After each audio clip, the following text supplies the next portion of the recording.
ఈ గగన్యాన్ మిషన్ కోసం series of experiments జరుగుతున్నాయి ఇండియాలో. సిరీస్ ఆఫ్ ఎక్స్పెరిమెంట్స్ అంటే ఏం చెప్పొచ్చు? ఇందాక మనం అనుకున్నాం కదా, ఇవన్నీ clear. Okay, integrated air drop test, test vehicle missions, pad abort test, unmanned flights. అది ఇంకా జరగలేదు, క్లియర్గా మనం చూస్తే. ఓకే, అన్మ్యాన్డ్ ఫ్లైట్స్ ఇది సక్సెస్ఫుల్ అయిన తర్వాతనే మ్యాన్డ్ ఫ్లైట్ అనొచ్చు. జనరల్గా దాని గురించి రాయమంటే ఇచ్చారు, బట్ ఫ్యూచర్ని దృష్టిలో పెట్టుకొని రాయమంటే కొంత ఆలోచించి దానికి సపోర్ట్ చేస్తూ కొన్ని వాల్యుబుల్ పాయింట్స్ మనం మెన్షన్ చేయాల్సిన అవసరం ఉంది. ఓకే, ఎనీహౌ అది గగన్యాన్ కార్యక్రమం గురించి క్లియర్గా మనం చూస్తే. నెక్స్ట్ జరిగిపోయిన వాటిలో మనం చూస్తే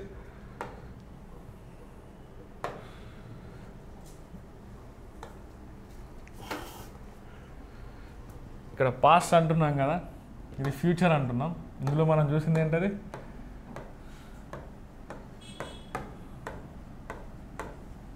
అంతే కదా, క్లియర్లీ. ఓకే, నెక్స్ట్ ఇది జరిగిపోయిన వాటిలో ఇంకొకటి ఇంపార్టెంట్ థింగ్ ఏంటంటే, ఇది ఈసారి అడగొచ్చు మెయిన్స్లో క్లియర్గా మనం చూస్తే. ఆదిత్య L1 అంటున్నాం క్లియర్గా మనం చూస్తే. ఓకే, దీని గురించి ఒక ఐడియా పెట్టుకున్న తర్వాత దానిపైన క్వశ్చన్ అనేది ఎలా ఉంటుందో మనం చూడాలి. ఎనీహౌ ఇక్కడ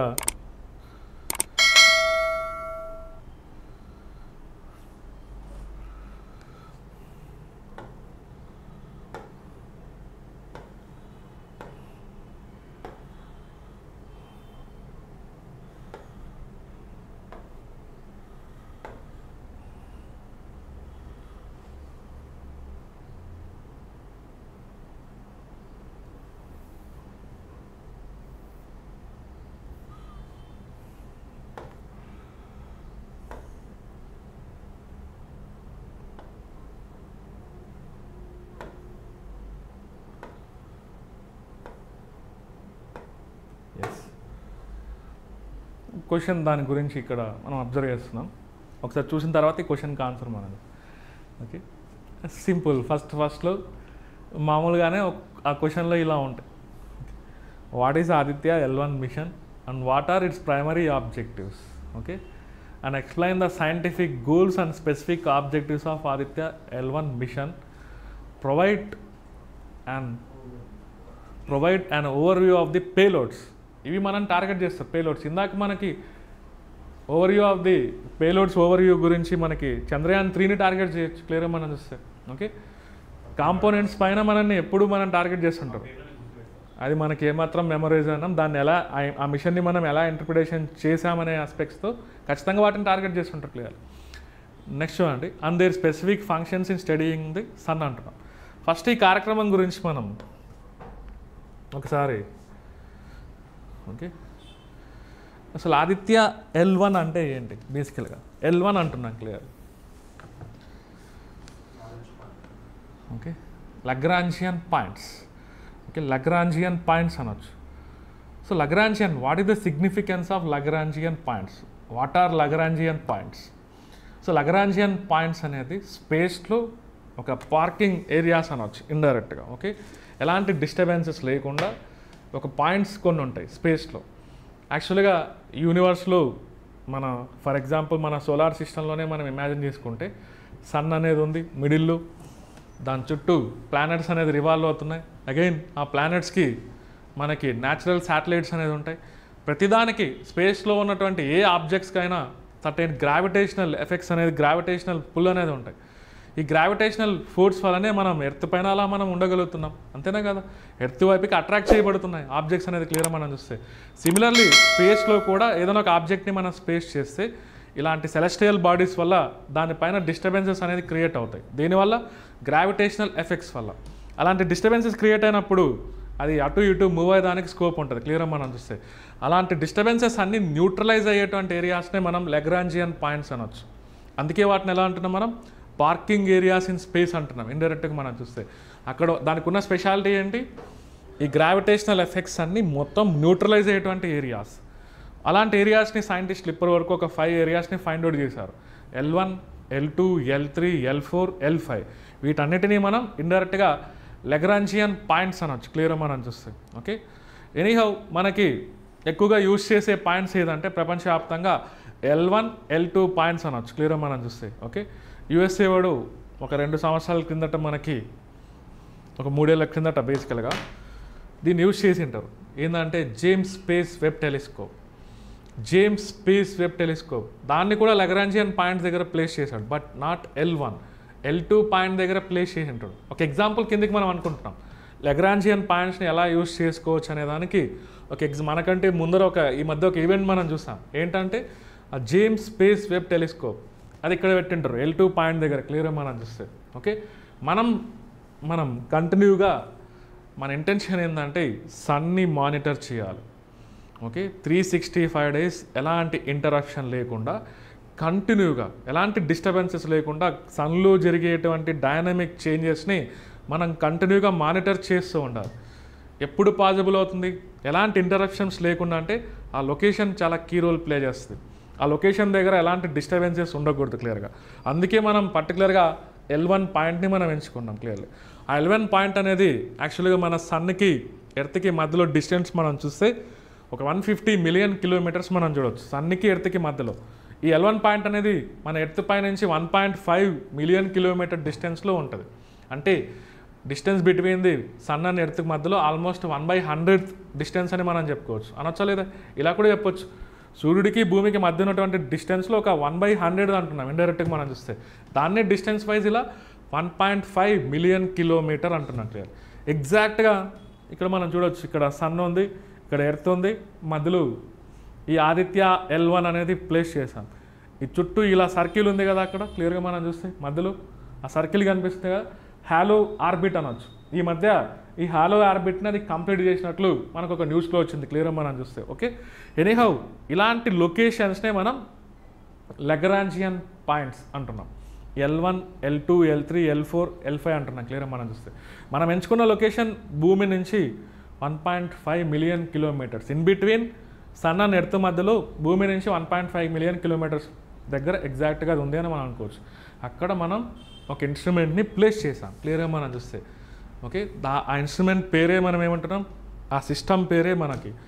ఓకే, అక్కడ ఉన్నటువంటి ఆర్బిటర్ అనుకోండి, లేదా ఇన్స్ట్రుమెంట్ అనుకోండి, లేదా సిస్టమ్ అనుకోండి, ఆ సిస్టమ్ పేరే మనం ఇండైరెక్ట్గా ఏమంటున్నాం, ఆదిత్య అంటున్నాం క్లియర్గా మనం చూస్తే. ఆదిత్య L1 అనే పేరుతో మనం చెప్పుకుంటున్నాం ఇండైరెక్ట్గా. ఓకే, దీని ఆబ్జెక్టివ్స్ మనకి ఏముంటుంది, ఆబ్జెక్టివ్స్ అంటే ఏం చెప్తాం మనం, ఆదిత్య L1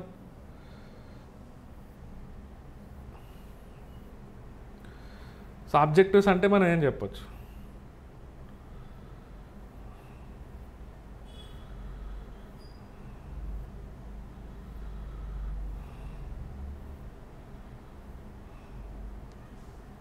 ఇక్కడ సేమ్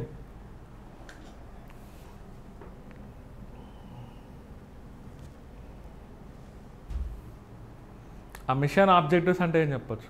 ఇప్పుడు మనం అనుకున్నవన్నీ ఇక్కడ ఉంటాయి బేసికల్గా మనం చూస్తాం. ఓకే, ఆబ్జెక్టివ్స్ అంటే ఏం చెప్పొచ్చు, ఇందాక ఒకటి అనుకున్నాం, to study dynamic changes on the surface of the sun అంటున్నాం క్లియర్గా మనం. డైనమిక్ చేంజెస్ అంటే ఇక్కడ మీనింగ్, డైనమిక్ చేంజెస్ అంటే ఏం చెప్పొచ్చు, ఎప్పటికప్పుడు సూర్యుడి యొక్క ఉపరితలం పైన ఏ విధంగా చేంజ్ అవుతుందనేది మానిటర్ చేయడం ఇండైరెక్ట్గా.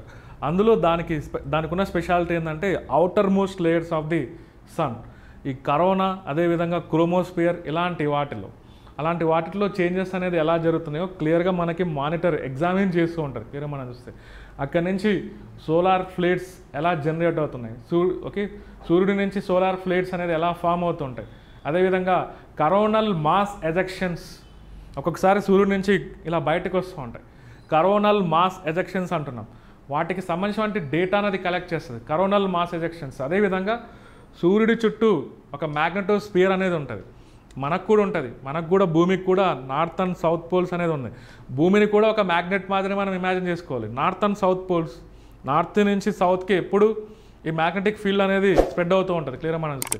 అలాగే సూర్యుడిని కూడా ఏ గ్రహానికైనా ఒక మ్యాగ్నెటోస్పియర్ అనేది ఉంటుంది, అలాగే సూర్యుడికి కూడా దాని సరౌండింగ్ మొత్తం ఒక మ్యాగ్నెటోస్పియర్ అనేది ఉంటుంది. దానిపైన కూడా కొంత రీసెర్చ్ చేసేదానికి అది మెయిన్ దాని ఆబ్జెక్టివ్స్ అని మనం చెప్పుకోవచ్చు. ఇక్కడ చూడండి, అదే కాకుండా study on origin of solar storms and they path through the ఇంటర్ప్లానటరీ space అంటున్నాం.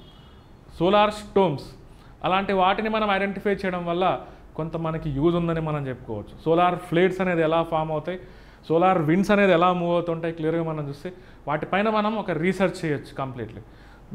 That is the main okay objectives of Aditya L1 mission అని మనం చెప్పుకోవచ్చు క్లియర్లీ. ఓకే, ఇందులో మనకి యూజ్ చేసిన ఇన్స్ట్రుమెంటేషన్ పైన ఐడియా ఉండాలంటున్నాం క్లియర్లీ. ఓకే, ఇక్కడ చూడండి మనకి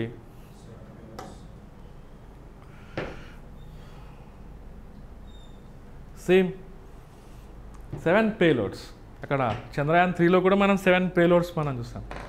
ఇక్కడ కూడా 7 పేలోడ్స్. కాకపోతే అందులో ఒక 4 రిమోట్ సెన్సింగ్ పేలోడ్స్ అని ఉంటాయి, ఒక 3 ఇన్సిటో పేలోడ్స్ అని ఉంటాయి.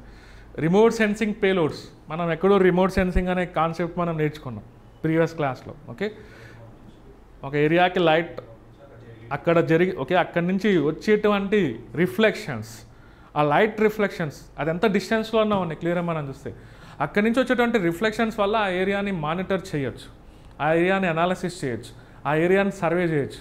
ఓకే, దాన్నే మనం ఏమంటున్నాం రిమోట్ సెన్సింగ్ యాక్టివిటీ. ఇలా సన్ నుంచి కూడా ఆటోమేటిక్గా లైట్ అనేది జనరేట్ అవుతుంది. ఈరోజు మనం అంటున్నాం ఎలక్ట్రోమాగ్నెటిక్ రేడియేషన్స్. లాస్ట్ క్లాస్లో మనం చూసి ఉంటాం ఎలక్ట్రోమాగ్నెటిక్ రేడియేషన్స్ అంటే cosmic rays, gamma rays, X rays, UV light, visible light, infrared radiations, microwaves, radio waves ఇలాంటివన్నీ. ఈ ఎలక్ట్రోమాగ్నెటిక్ రేడియేషన్స్ అనేది జనరల్గా యూనివర్స్లో అవి స్ప్రెడ్ అవుతూ ఉంటాయి క్లియర్గా మనం చూస్తే.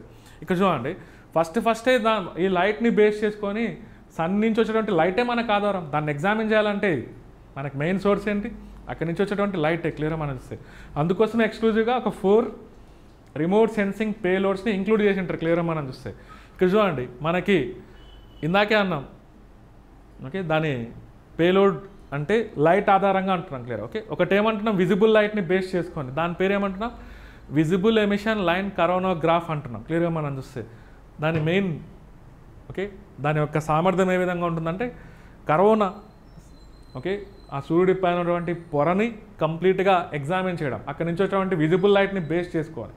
అక్కడ మెయిన్ సోర్స్ ఏంటంటే ఈ ఇన్స్ట్రుమెంట్కి విజిబుల్ లైట్ ఆధారంగా క్లియర్గా మనం చూస్తే. ఓకే, తర్వాత చూడండి ఇక్కడేమో విజిబుల్ లైట్ అంటున్నాం, ఇంకొకటి ultra violet. Okay, solar ultra violet imaging telescope అంటున్నాం. దీనికి ఆధారం ఏంటంటే అక్కడి నుంచి జనరేట్ అయ్యేటువంటి అల్ట్రా వైలెట్ రేడియేషన్స్ అని మనం చెప్పుకోవచ్చు. ఓకే, ఇక్కడేమో కరోనా అంటున్నాం, ఇక్కడ వచ్చేసి ఫోటోస్ఫియర్ అండ్ క్రోమోస్ఫియర్ ఇమేజింగ్ అంటున్నాం క్లియర్గా మనం చూస్తే. వాటి రెండింటినే దాంట్లో జరిగేటువంటి చేంజెస్ని అబ్జర్వ్ చేయడం ఇండైరెక్ట్. ఇంకొకటి ఏమంటున్నాం మనం ఎక్స్రే. ఇది పూర్తిగా దేని ఆధారంగా పనిచేస్తున్నాయి ఈ రెండు ఎక్స్రేస్ని బేస్ చేసుకోండి. ఓకే, సోలార్ లో ఎనర్జీ ఎక్స్రే స్పెక్ట్రోమీటర్ అంటున్నాం క్లియర్గా మనం చూస్తే. ఓకే, ఇది డైరెక్ట్గా మనం ఇస్రో సోర్స్ రాయచ్చు, తప్పులేదు.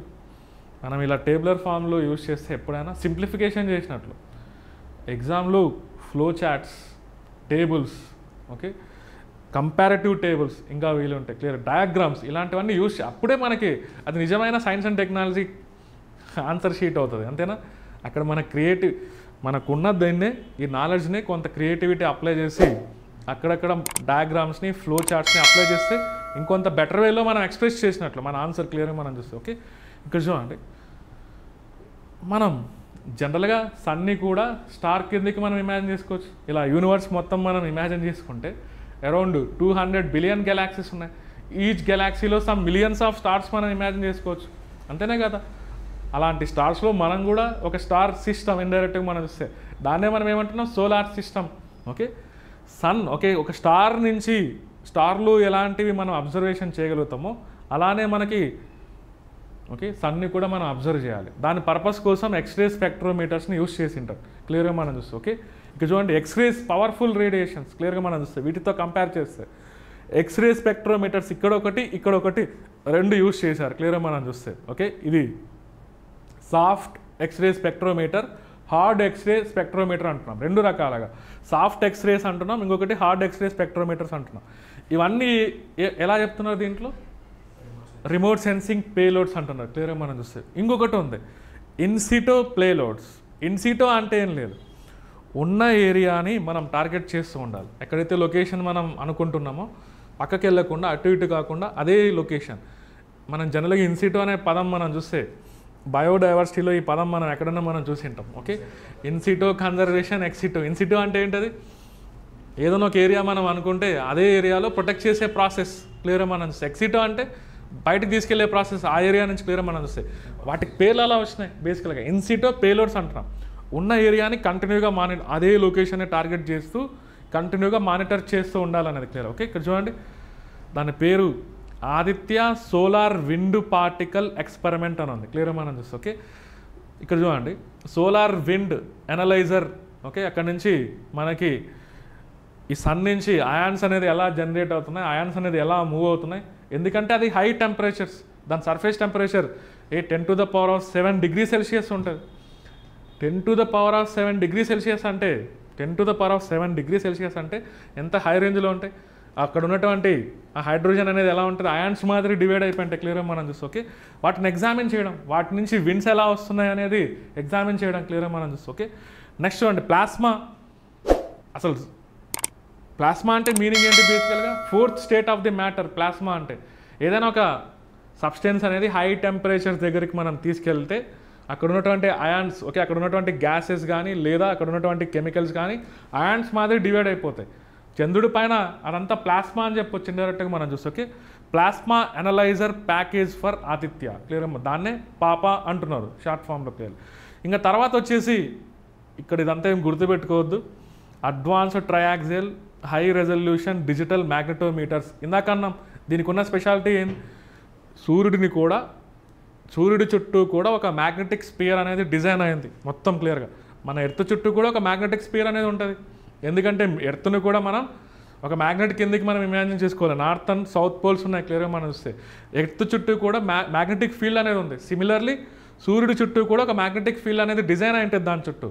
వాటిని ఎగ్జామిన్ చేయడానికి ఈ మ్యాగ్నెటోమీటర్స్ అనేది యూజ్ చేసి ఉంటారు. ఇవి 7 ఇన్స్ట్రుమెంట్స్ క్లియర్గా మనం చూస్తే. ఓకే, ఆదిత్య L1 అనేది ఇటీవల జరిగినటువంటి ప్రయోగం కాబట్టి ఇది మనకి అప్కమింగ్ ఎగ్జామినేషన్లో ఒక ఇంపార్టెంట్ ఏరియా కిందకి మనం అనుకోవచ్చు. ఇది జరిగిపోయింది. చంద్రయాన్ 1 తర్వాత జరిగిన కార్యక్రమాలు, అఫ్కోర్స్ ఫ్యూచర్ ప్రోగ్రామ్స్ అన్నీ మనం చూడాలి క్లియర్గా మనం చూస్తే. ఓకే, సో ఇది మనని క్వశ్చన్ అడిగితే ఇలా దాని గురించి మనం ఎక్స్ప్లెయిన్ చేయాలి క్లియర్గా మనం చూస్తే. Okay,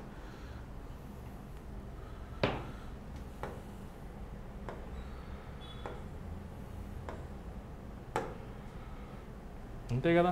provide and overview of the payloads. Overview అంటే అదే క్లియర్గా మనం చూస్తే అది ఏ విధంగా మనకు సహకరిస్తుంది క్లియర్గా మనం చూస్తే. ఓకే,